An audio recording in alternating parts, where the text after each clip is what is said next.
Tehran থেকে ইরানের রাজধানী স্থানান্তরের সিদ্ধান্ত নিয়েছে দেশটির সরকার। নতুন রাজধানী হবে উপকূলীয় মাকরান অঞ্চলে। যদিও রাজধানী স্থানান্তরের এ সিদ্ধান্ত সমালোচনার মুখে পড়েছে।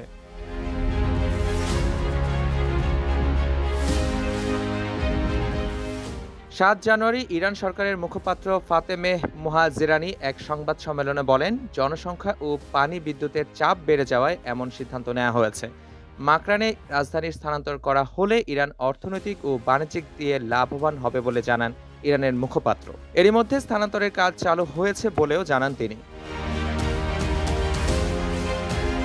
ইরানের সংবাদ মাধ্যম তেহরান টাইমসের প্রতিবেদনে বলা হয়েছে, ইরানের রাজধানী তেহরানে পরিবেশগত চাপ, জনসংখ্যা, পানি ও বিদ্যুৎ সংকট প্রদেশটির নিত্যদিনের সঙ্গী। তাই রাজধানী স্থানান্তরের সিদ্ধান্ত গ্রহণ করেছে ইরান সরকার। দেশটির নতুন রাজধানী হবে উপকূলীয় মাকরান অঞ্চলে। সমুদ্র বন্দর ভিত্তিক রাজধানী হলে ইরান পাবে কৌশলগত ও অর্থনৈতিক সুফল। এ সিদ্ধান্তের পক্ষে প্রেসিডেন্ট মাসুদ পেজেশকিয়ানের যুক্তি দিয়ে জানিয়েছেন, ভূমিকম্পের ক্ষেত্রেও ঝুঁকিপূর্ণ তেহরান, আয় ব্যয় ভারসাম্য নেই।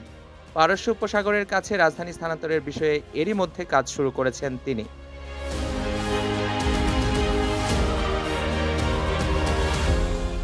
মোহাজেরানি আরও বলেন, আমাদের রাজধানী স্থানান্তরের সিদ্ধান্ত নতুন নয়। 3 দশক ধরে এ আলোচনা চলছে। তেহরান প্রদেশের জনসংখ্যার ঘনত্ব বেড়েছে, প্রদেশটির প্রায় বসবাসের অযোগ্য হয়ে উঠেছে, এখানে পানিরও তীব্র সংকট।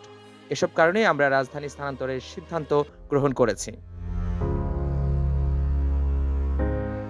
সিস্তান ও বালুচেস্তান প্রদেশে অবস্থিত মাকরান অঞ্চল ওমান উপসাগরের নিকটবর্তী হওয়ার কারণে ইরানের জন্য কৌশলগত সুবিধা দিবে। এই অঞ্চলটি ইরানের জন্য একটি গুরুত্বপূর্ণ বাণিজ্যিক ও সামুদ্রিক কেন্দ্রে রূপান্তরিত হওয়ার সম্ভাবনা রয়েছে। মুজাদ্দিদুল হক ভুইয়া, নিউজ 21 ইন্টারন্যাশনাল ডেস্ক।